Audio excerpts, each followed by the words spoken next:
Welcome to the place where we learn about improv. Cause public speaking can take you so far. Improvly speaking, say yes and flex your creative thinking. Improvly speaking, say yes and flex your creative thinking. Welcome, everyone, to the Improvly Speaking podcast. I am so excited that you're here today and listening because this is a very special solo episode. And I say special, one, because I don't do a ton of solo episodes. I really love talking with guests, and I get lit up when I talk with guests. And two, it's been a while since I recorded. This is actually the first episode that I'm recording after maternity leave. I had recorded about 8 to 10 episodes last year before I had my baby, and I had huge ambitions of keeping up with the podcast while I was on maternity leave. I thought, I'm going to work on edits and posts and stuff when the baby naps. And spoiler alert, or as it played out, that was totally laughable. And yes, it's possible to do things while baby naps if you have a normal sleep pattern. However, as I've learned as a new mom, you're going to be sleep deprived, and it is a lot harder to get anything done when you are running on no sleep. And so the age-old saying of sleep when the baby sleeps is very, very true. And that is what I had to do for a while. And so the podcast, as you might have seen, took a 7-month hiatus, but I'm back now and I'm recording my first solo episode again, and I'll have more guest episodes coming up. I'm really trying to release episodes twice a month, and I've been on a pretty good cadence since February 2025 this year. I think I missed one in May, and that's okay. But I'm out of recorded episodes now that I recorded pre-maternity leave. And now everything that you hear from this point on will be more current or more recent. And, I struggled with that a bit. Like, oh, I recorded these a year ago. Like, are they even relevant now? And yes, they are. The content was still great. Everything that the guests said was still relevant and helpful and practical and awesome. Maybe we talked about some things going on at the time that probably don't make sense now, but for the most part, all the content is evergreen. And if you are struggling with some content that you haven't released in a while, or like you've been struggling with something you've held on to for a while, just release it. Get out of your head, let go of that perfection, and just release it because it will be helpful to somebody. I'd like to use this solo episode today as a quick update episode, and famous last words with quick, because sometimes my solo episodes I think will take like 20 to 25 minutes. And then I look at the clock and it's like 45 minutes. So we'll see what quote unquote quick is like today. I do have a lot to update you on. And I'd like to catch you up with how my motherhood journey is going and share with you my mantra that really helped me during pregnancy and also motherhood. And that mantra is also the title of this episode: Uncertainty is my friend.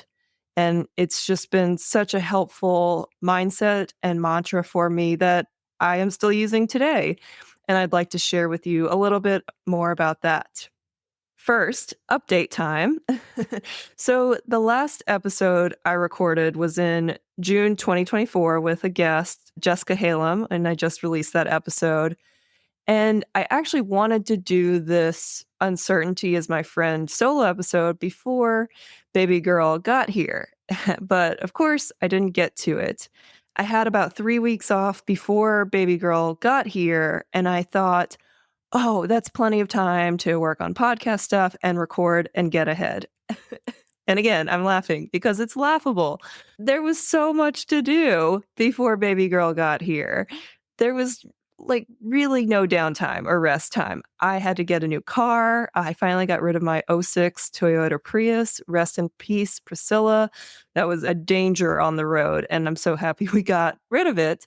However, the week before, literally like the Wednesday before baby girl was born, I got a flat tire in the car, and then the day before we had to go to the hospital, I scratched the car backing into the garage. I mean, I was so upset, and I was so just, like, crazy feeling at the time. I was crying. I was like, "This is why we can't have nice things." And my husband was very nice about it because what else was he going to do, really? But I was so bummed that I had messed up our new-ish car within 2 weeks of having it. There was just so much to do, and if you have kids, you know, and I think we all start with the best of intentions and then realize just how much there is to get done. I had to wrap up stuff with work, I had to prep the apartment and get it ready enough, which I did. I also got COVID in early July, so I missed my 36-week appointment, and I didn't see the doctor until the 38-week appointment. And at that time, baby girl was still breech. She was breech at the 32-week appointment, and they said, "Oh, she'll flip. Don't worry. She's going to flip on her own. It'll happen. Nothing you really have to do." And then I missed the 36-week appointment. And by the time we got to the 38-week appointment and saw that she was still in the breech position, there wasn't much we could do to fix that. And so the doctor said, "If you were my sister, I would recommend to you that you get a C-section and not try to do any of the methods they do to flip them at that point because it's just too dangerous." And so I had to schedule a C-section for my baby. And I was really bummed about the C-section. And I know for those listening who maybe aren't parents or, my husband kept asking me like, "Why are you so upset? Like you get to keep everything kind of intact there and you don't have to go through the labor and delivery part." But I had prepped, I was really working on my mindset. I wanted to have the golden hour with my girl and just kind of like hold her afterwards, and it was just a different direction than I had expected. And so I really had to take a day to process. Once we found out, I think we found out maybe a week before she was born, maybe a week and a half, that we were going to have a C-section. And so it kind of just changed everything. It sped up things.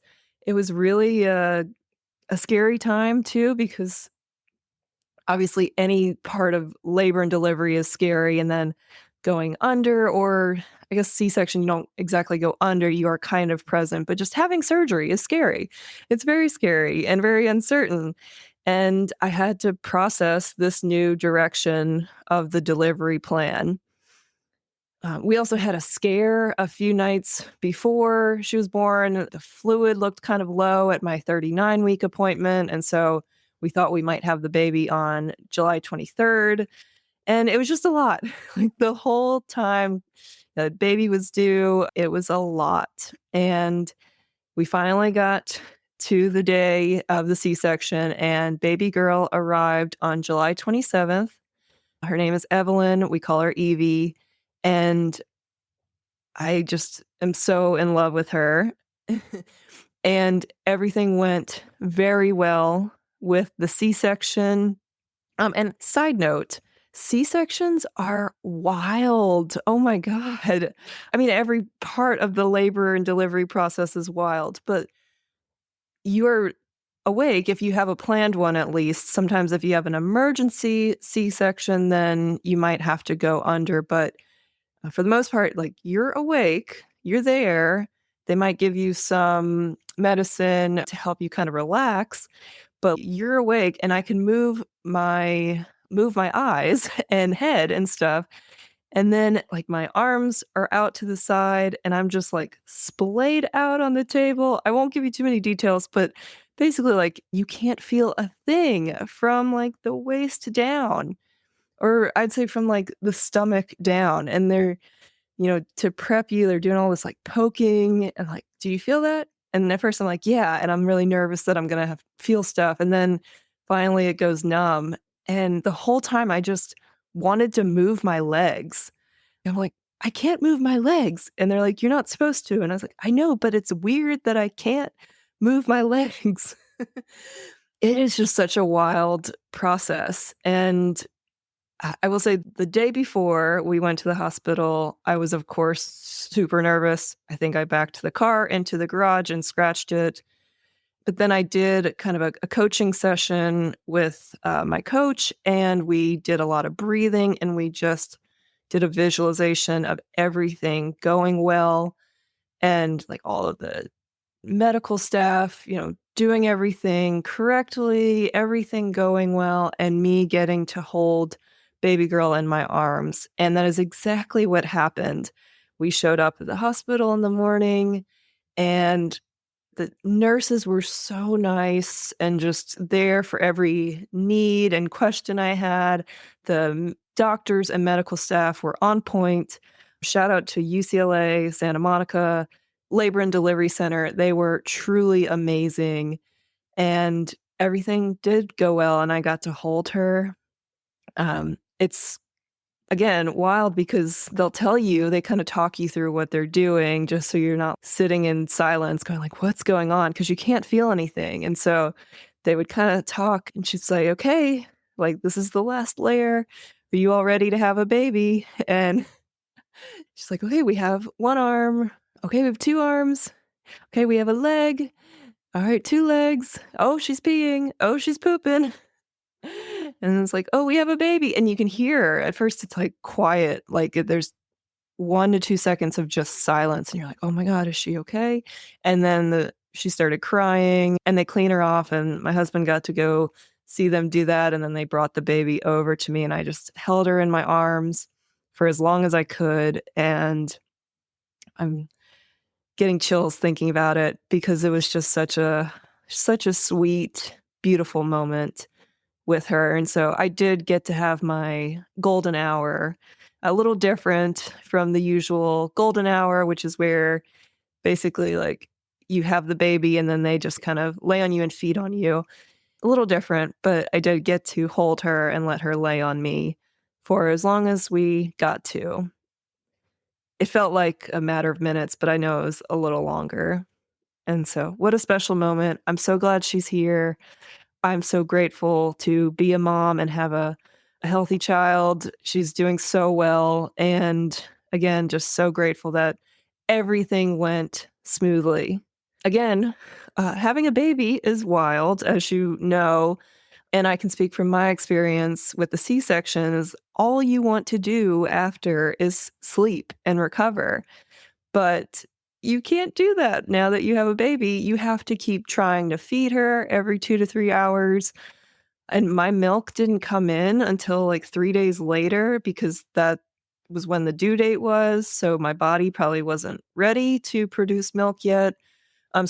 She kind of had to speed it up, and intuitively, like, Evie knew exactly what to do with breastfeeding, and she was really trying to, like, get the process going, but that meant she had to nurse on me for, like, an hour each side, almost every, like, 2 to 3 hours, and it was exhausting. It was very intense. The stakes were very high too, because if they lose more than 10% body weight, then they have to have formula, which is not that big of a deal to have formula, and people argue about this. So I get whatever stance you have, but in the grand scheme of things, not a big deal because fed is best.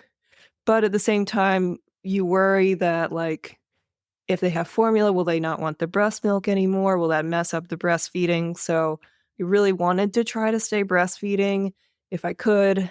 She ended up losing like 8% body weight, but by the time my milk came in, then she was gaining weight or that weight loss stopped and we were able to feed her more regularly.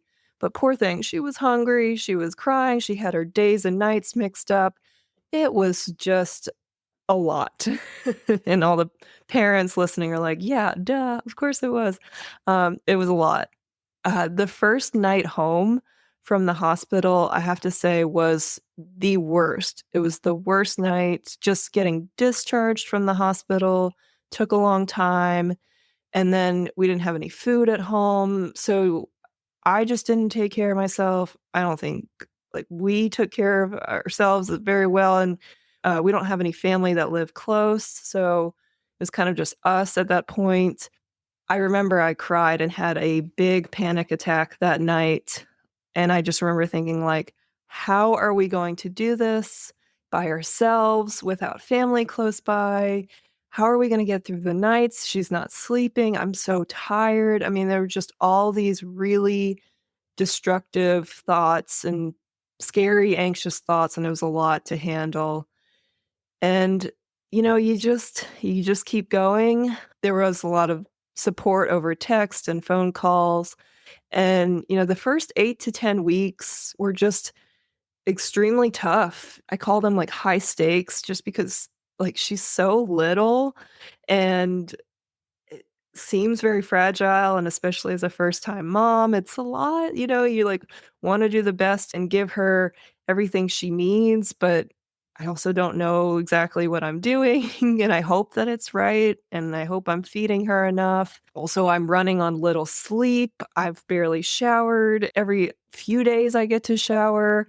I also got this really bad rash on my stomach and legs and hips from, I guess, whatever the lotion they used during the C-section, and it was so itchy. I just remember crying from the itchiness, like, that was worse than the recovery of the surgery for me because I was just so itchy, and I wanted to scratch it, and it made it worse, and I finally had to go and get some antibiotics and steroid cream because it was so miserable. Like, I already couldn't get any sleep, and then the itchiness was preventing me from getting sleep. It was so miserable. Oh my gosh. I don't even wanna think about that time. I would not wish that itchiness on my worst enemy. It was so horrible. Oh my gosh. Let's see. Positives, though, I did get to start and finish all of Ted Lasso, most of Only Murders in the Building, which is a very fun TV show. And my parents came to visit when she was 4 to 5 weeks old, which was great that they got to see her, their first grandchild, their only grandchild. So, yeah, that was nice. I think back to that time in my motherhood journey and just really being in the thick of it. And I remember feeling this extreme loss of identity. Like, who am I now? What am I? Like, I'm basically a feeding source for this very small human. I felt very left behind. Like, I was in survival mode, just trying to sleep and eat enough to function and try to get a shower in, feed her every 2 to 3 hours, which sounds like, okay, that's not that bad, like, we eat and snack every 2 to 3 hours sometimes, but no, that goes by really fast, and, it's just basically the whole day of making sure she has all her basic needs met. I worried if I would even like my speaking business and podcast. Again, the stakes were so high that, like, nothing else really mattered, and I also wondered, like, will I ever have fun again? Because everything was just so serious. It was just so serious. It was like, I can't even think about my work or business or anything else because I've gotta keep this little human alive. And we'd have friends come visit, which is so sweet. We'd go take walks and we'd get lunch, and friends would come over. And I can remember just struggling to hold conversations and like think about what I was saying or what they were saying, and just questioning, like, will I ever get back to quote unquote normal? Like, will I ever feel like myself again? And the answer is yes, I'm here. But it takes time, and that's okay. It took as long as it needed to. I also had to learn to ask for help a lot more, which is a struggle for me. Like, after C-section, you have an 8-week recovery period, which feels like you probably need more, but at least in that 8 weeks, you're not supposed to lift 10 pounds or more than 10 pounds. So basically, you can hold the baby and nothing else, right? And we have stairs in our apartment building going to our car and then getting up to our apartment. And I couldn't carry the stroller or the car seat down to the car. And so I had to ask for help to do that, and so it really felt like my sense of freedom was missing because I had to ask for help every time I wanted to leave, or if I wanted to take the baby for a walk, I had to ask for help to get the equipment down the stairs, and for me, being very independent pre-baby, that was really hard to do, and that's okay as well. It's a learning process and just learning to ask for help and learn that we can't do it all. I can't do it all, and there's no way you can do it all. And I think back to my journey, and I don't know what I would change. It all kind of went by so fast, too. Like, I would say the days go by fast and the nights go by slow because her days and nights were reversed for a while. She'd do okay during the day, but then she'd be up all night, like, wouldn't be able to sleep. And just the whole thing went by so fast, and it's kind of a blur. And also, I can go back to that time and be like, yeah, it was a very high stakes time. Around the 10 weeks or like 3-month mark, I can remember that I started to feel the need to be more social. Like, I wanted to join some of the mom groups. I joined our local Fit for Mom group, which had Wednesday workouts by the beach. And I also started taking her to the library for their story time days. And that was really fun. I tried to go on little adventures with her. And that was one, just to like get out of the house, two, but also to get more comfortable doing stuff with her. I remember being in a Fit for Mom workout and then afterwards was sitting on the grass talking with the other moms, and I would see them just like changing the diapers there. And I was like, okay, like I can change her diaper. I'll bring my diaper bag. Like, I can do this outside of the changing table. I can do this outside of home. So it gave me more confidence to be able to go on adventures with her. And I think that really helped my mental health. That really helped me to get a sense of myself back. Yes, I have this little buddy that's going on all these adventures with me, but I was slowly getting back into it. And I remember feeling good about that. I'm also very fortunate to not have any major complications from the surgery. I'm 10 and a half months postpartum now. So everything's pretty good, minus like still working on losing some of the weight gained from maternity, which will take time. There's no rush in that.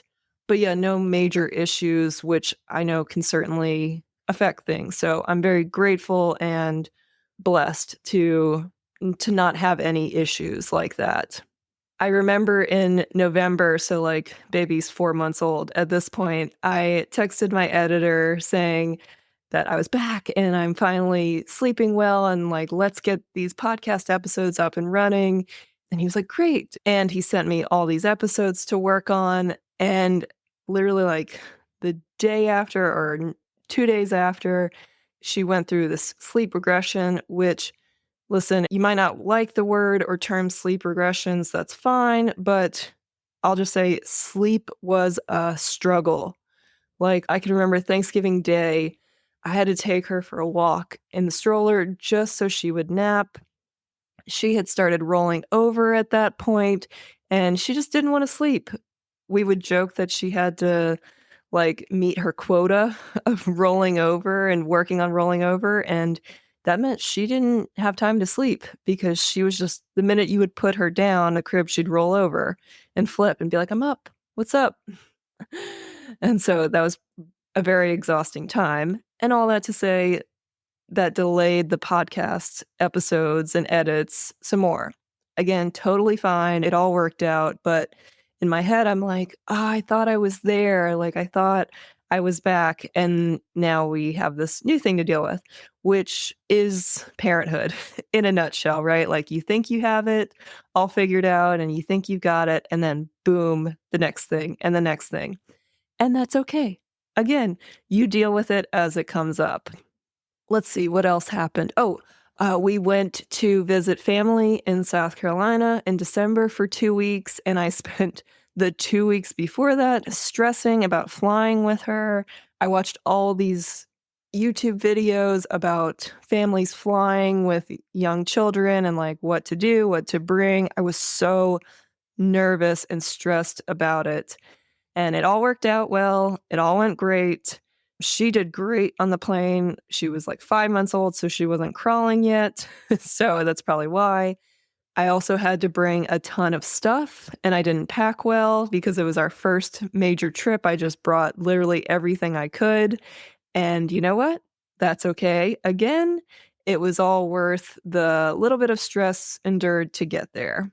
And then I started back at work at the end of January. I got her into daycare 2 weeks early before I went back to work, and I thought, "Oh, I can start working on podcast edits and get back into it again." And nope.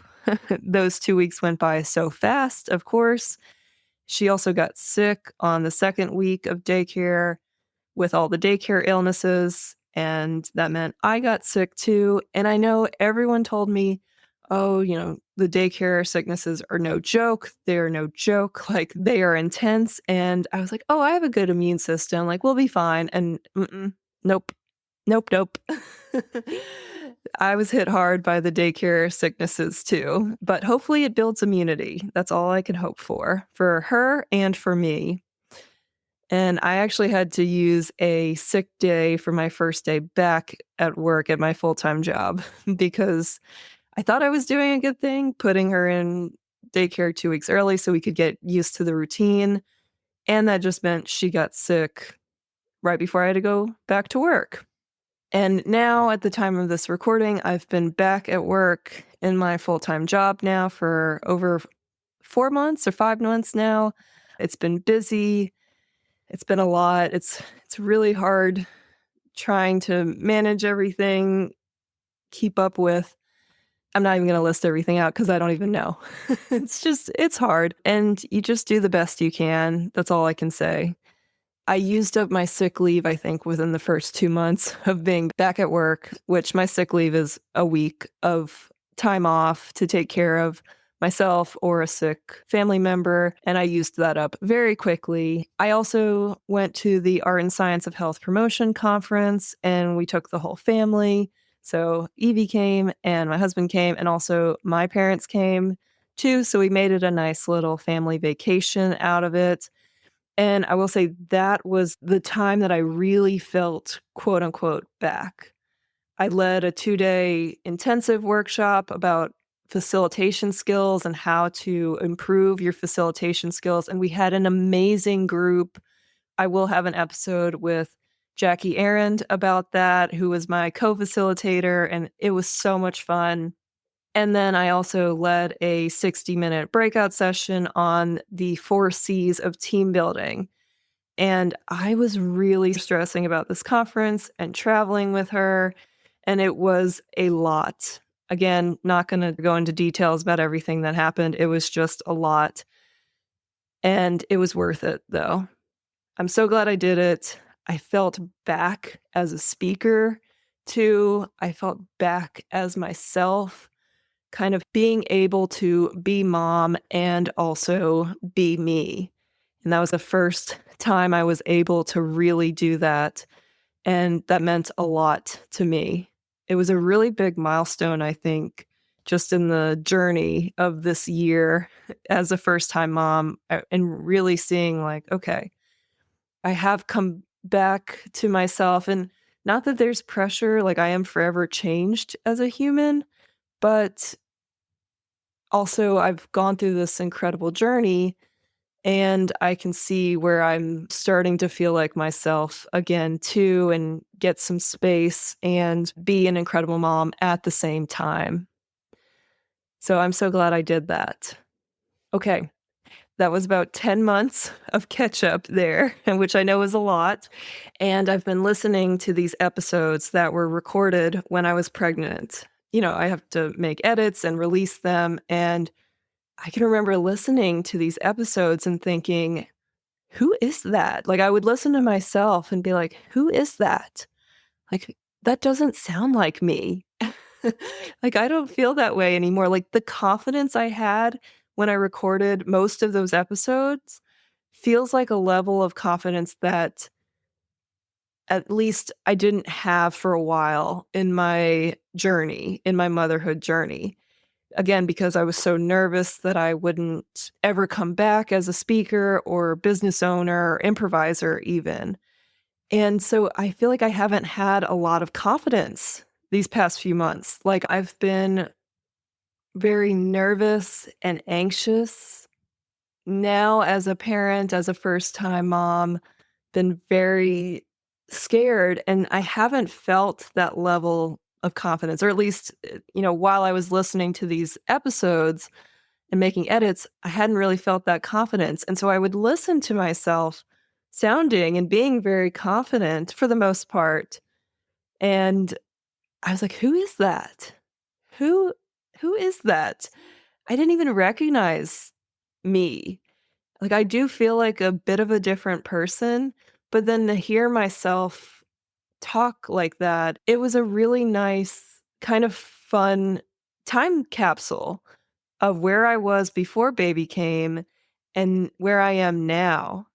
And I am a different person. I recognize that. I went through this huge life change and I've come out of it stronger, more patient, way more patient now, and also less selfish or more, I guess, selfless. Like I'm less worried about myself and what I look like, and I'm more worried about my daughter and my family now. I have different priorities, and all of that is great. It's okay. But it's really fun to see just like where I was pre-baby and like what I was worried about, because some things I was super worried about, and now post-baby and like having her here, I'm like, oh, that wasn't that big of a deal, but this thing was a big deal instead. Right? Like it's funny what actually played out. There were a few episodes that I think towards the end when I was around like 8 months pregnant and I was starting to sound a little unsure or uncertain. And I could tell like my anxiety was starting to affect some of my speaking and talking in the episodes.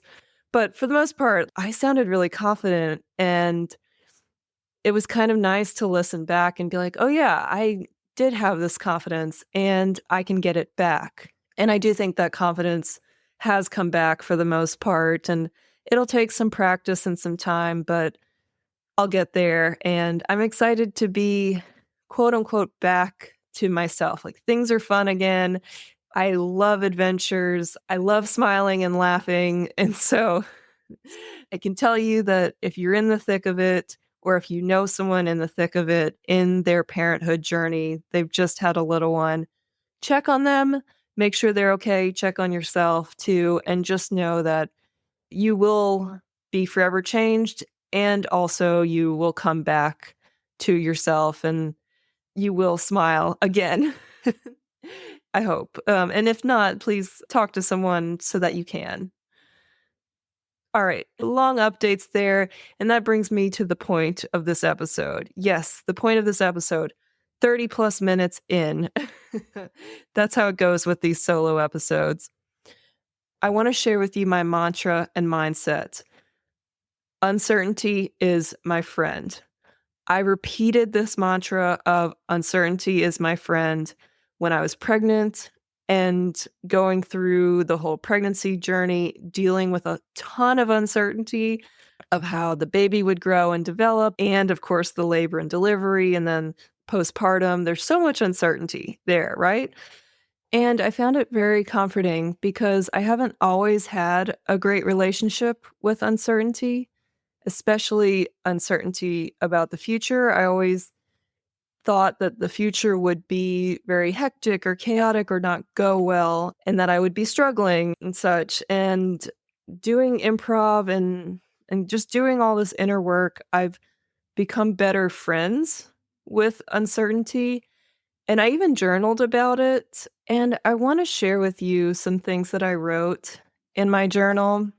I actually wrote this in February 2023, so I wasn't pregnant yet, but the idea of uncertainty as my friend kind of came to me at that point, and then I was able to keep that idea and mantra and mindset in mind as I went through pregnancy. So here's a little bit of what I wrote. I am becoming friends with uncertainty. I used to be scared of uncertainty and what the future held for me. I would worry that uncertainty and the future would band together to create this difficult road for me, like they were working against me. I do not feel that way anymore. I don't think they are against me. I think they are working with me and for me. They want to see me succeed. Uncertainty isn't this big, scary, unknown thing. It's fun and funky and eclectic. I have a choice in how I respond to things that come up. So I play a part in my future.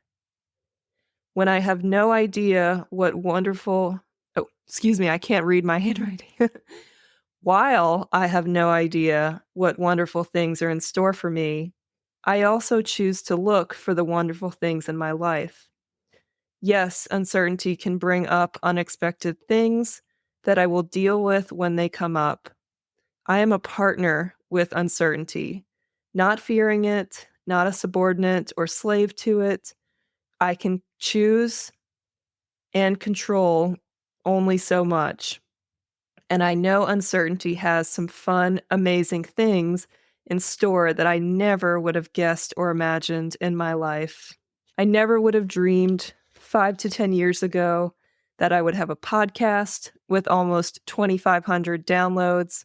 Now it's at almost 4,000 or 5,000 downloads, which is great. Thank you for listening. I never would have dreamed I'd be living in LA, performing in a musical improv show tonight. Oh, shout out to Singing in the Range. I love them. How cool is that? Life and the future has unexpected twists and turns, but those twists and turns don't equate to bad things or terrible things. Life is full of emotions and ups and downs. I choose to bask in the ups and embrace the downs. I choose to be friends and partners with uncertainty. Uncertainty wants the best for me, and I will be so pleasantly surprised when it all unfolds. I will walk hand in hand with uncertainty into the future. I am no longer anxious by it. I am a partner with it, and together the future will be great. If we knew what was in store in the future, would life be as fun? I don't believe so. Thank you, uncertainty, for taking care of me and trusting me to react and handle what comes up. I now trust you too. We have a collaborative relationship rather than a fearing relationship. I love working with you, and thank you for making life fun and interesting. That's why improv is so fun, because we can't control it. We can only make choices and react. Yes, and to uncertainty and friendship with uncertainty. Love, Dayna. I always sign my journals. I don't know if anyone else does that.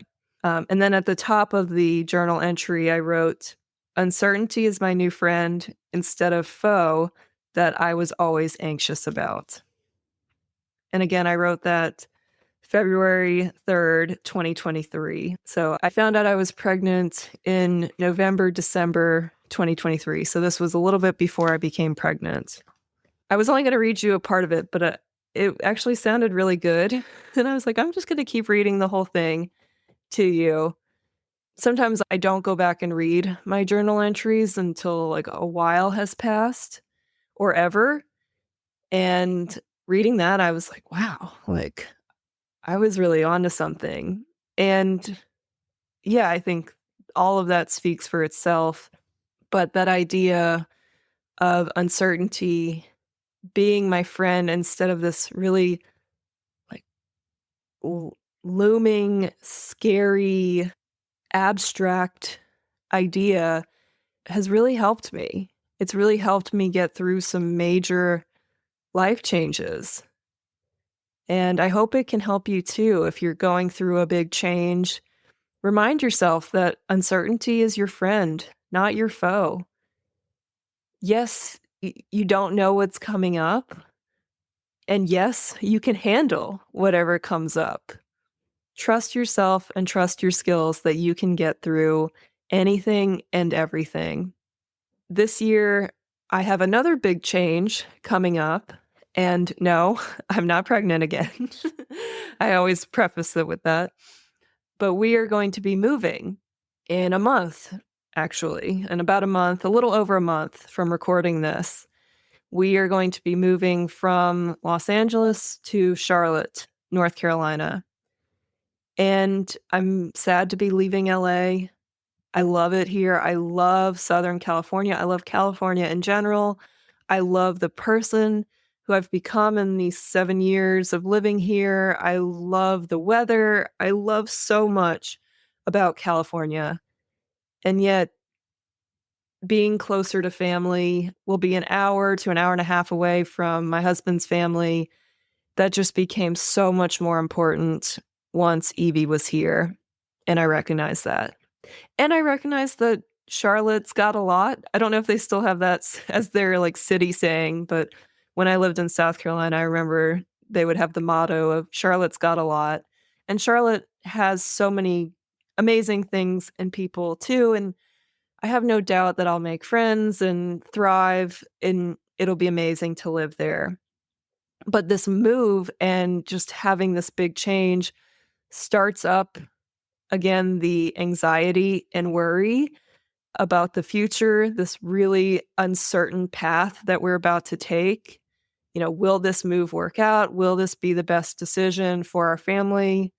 Will I get to keep up with improv and take improv classes? They do have a community there. Like, can I get into the improv community there?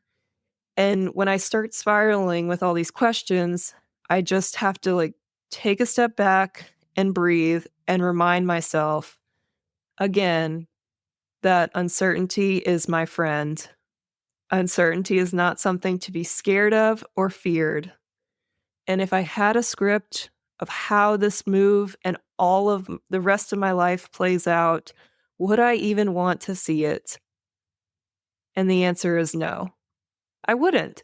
I wouldn't want to see it. I don't want to know. That would ruin all of the fun. To know what's going to happen next? No, I would say no to that. So all I can do is say that I trust the process and I will enjoy the journey. And this is part of the process, making big decisions that are the best for my family and for us, and taking all the steps to move and being in all these different phases and stages. And that's all part of the process. And the process is sometimes challenging. I don't have to use the words difficult or hard. I can reframe. Sometimes these phases and stages are challenging, but they're worth it. Life really is beautiful if I'm not clouded by all of the stress and worry and fear. If I allow myself to just see and notice and observe things that come up, life truly can be an adventure. And now to relate this to the podcast and improv and public speaking, improv has helped me a ton with having a better relationship with uncertainty. You can't plan ahead for an improv scene or show. You just have to be present and trust that you have the skills to make it the best scene or show possible at the time. You don't know what word or suggestion's going to come up, so there's no use planning ahead. And you don't know who's going to be in scenes with you. And you don't know how the audience is going to receive it. And in those early days as an improviser, you don't even know if you'll have an audience to have a show in front of. And that's okay. It usually turns out better than you think. And yes, you're always in your head after. There's always better things you could have said. After you get off stage, you think of all the bright and most brilliant things. But it's a great learning experience to get up there and not have a script, not have planned ahead, and just trust and play. It's scary for some, and especially when you're first starting out, it can be scary, but it can be truly fun and amazing to see and discover what comes up from everyone's brain, from your brain, from your collective brain as a group, your collective brain, your group's collective brain. Wow, mom brain right there, struggling to say all that. You get it. Okay. Also, with public speaking, of course, there's a ton of uncertainty, right? I find when I'm nervous about a presentation or workshop or speaking gig coming up, that I'm usually nervous about the uncertainty of it. I don't know how it's going to go. But as soon as I step out on the stage, I've practiced my material, I've prepped my material, I know what I'm doing. As soon as I step out on the stage, it's like, oh, I'm in it. I feel good now. But it's that everything's going to be uncertain before it happens. And so you might feel some nerves, and that's okay. I can remember as a nervous new speaker, I worried about if I would remember the words that I wanted to say, and mostly the words that I wrote out on the paper and that I wanted to say word for word verbatim. And it's like, okay, you're not going to do that. So you have to let go of that script too. I would get nervous if my voice would shake or my legs would shake. And I would get nervous that the audience would be able to see that. And I conquered those nerves with time, but I still worried if the audience would like me and if they would like my message. And unfortunately, in that order, too. I've worked on this a lot over the past few years, and I don't worry as much about what the audience thinks of me. My main concern now is, are they receiving the message? Am I presenting it in an effective and efficient way that they can use to help them enhance their lives, work, etc.? Instead of, will they like me? Oh, what am I doing with my face and my hands and my eyes? I've let go of all of that. And I now can just be truly present with the audience as I'm presenting the material, and I can see what comes up. I can see what questions they have. Maybe we need to dive deeper into this subject, whatever it is, but I can be more present now because I'm not so in my head. Now, I want to add just one quick caveat to this idea that uncertainty is my friend. And I don't mean to get political here, but I'm going to a little bit because I feel like I need to kind of explain this. Uncertainty is my friend because of how I choose to react and show up in each situation. However, I will just say that our current political landscape and situation in the US with the current administration is very uncertain and very stressful. And I don't agree with it. And whether you're for or against the current administration, I think it's still safe to say that there's a lot of uncertainty looming, and that uncertainty can affect you or might also affect you if you agree with a lot of what this current administration is doing. I don't agree with this current administration, and I hate what is going on with all of the cuts, especially to all the public health research grants. A few months ago, like NPR and PBS budgets were cut. I think FEMA's budget was cut. And listen, I've got a lot of issues with FEMA. Obviously, they botched and have botched most natural disasters that they have handled. However, unless there is a better system in place, then I don't love the idea of getting rid of FEMA because there's nothing in place now. So, what's going to happen to people who are affected by natural disasters, especially with hurricane season coming up, makes me really upset about that. It's very frustrating. I mean, right now, currently, with recording this episode, there's all these protests about immigration and how ICE is handling immigration raids. I worry about public health and research studies and the pipeline of research studies. It's just going to be decimated. There's so many terms and words you can't use now in research studies, and I know people are skirting around it to get their research done, but why? Like, I worry about studies about women. I mean, there's so much worry and uncertainty, and it's very frustrating. It's very frustrating. And, you know, if you're feeling like this, or even, if we disagree, I would love to have any kind of conversations with you wherever you are, however you're feeling about this. But all that to say, like, uncertainty in this political landscape actually is scary AF. And we need to keep advocating and resisting. And I hope that things don't get worse, but they're already looking very bleak just in the first 6 months of this administration. And so it may take a lot of time to rebuild and to make things better. And I hope I'm wrong on that. I really do. I hope things get better. But all that to say, I realize how privileged I am in this, to say that in my personal life, at least, that I can have a good relationship with uncertainty, even if the political climate of this country is scary and frustrating and uncertain.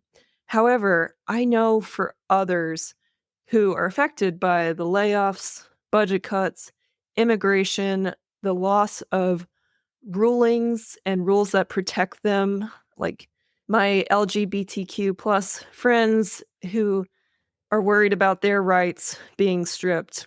That uncertainty is a part of their lives now and not by choice.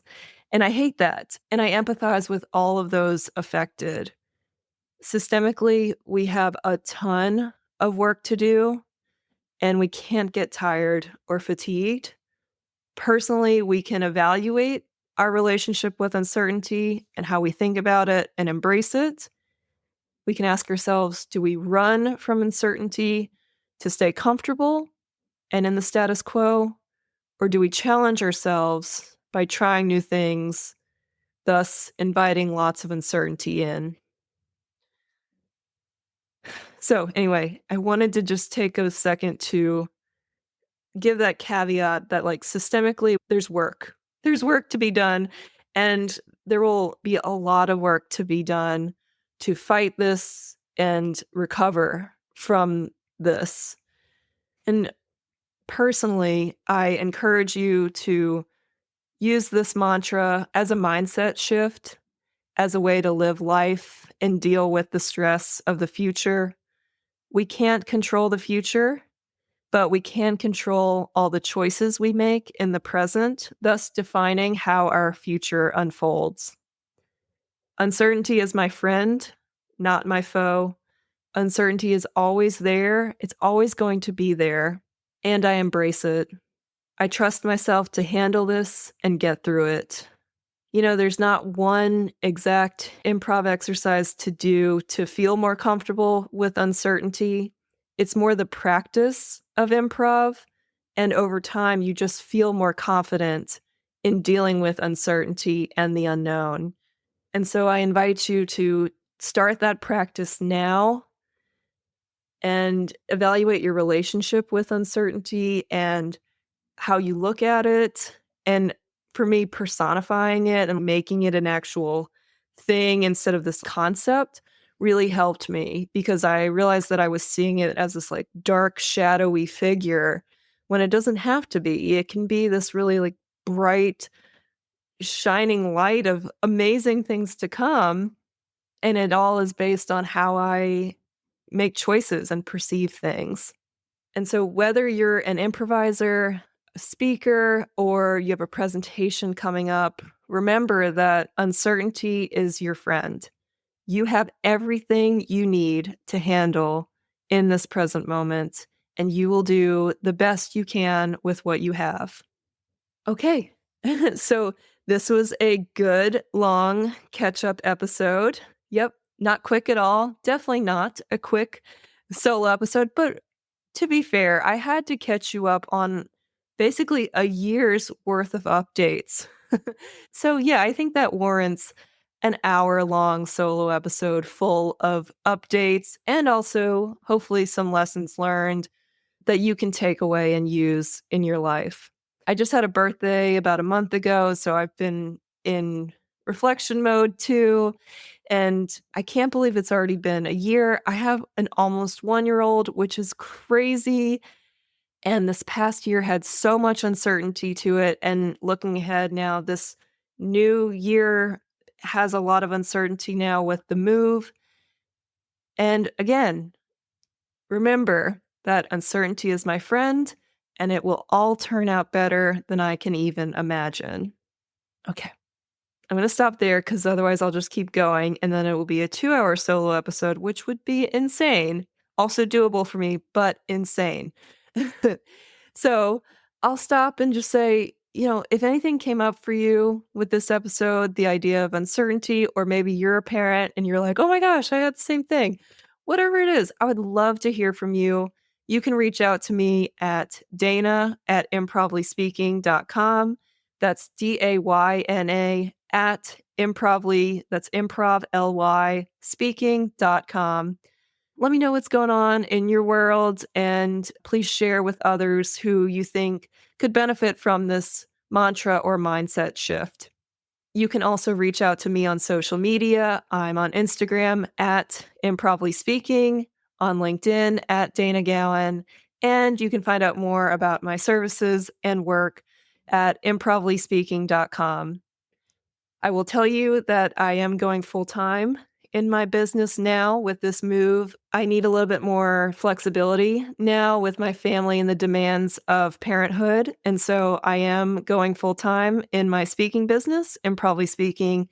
And so if you have any needs for public speaking workshops, public speaking coaching, whether one-on-one or small group coaching, team building or communication workshops, facilitation workshops, or even what I like to call fundamental skills training workshops, but underlined fun. They're fundamental skills training workshops. Please reach out to me. I have a lot more availability now. And so I want to just open that and have more of that abundant mindset that I would love to help you in any way, shape, or form that I can. Thank you so much for listening to all my updates. It was a lot of personal stories, and I wonder sometimes, is this necessary? Do you need to know this? And maybe you don't. Maybe you don't care. But for me, it's really nice to have a platform where I can share what's been going on in the past year and what my mindset was like. And so I really appreciate you listening, and I hope it was helpful.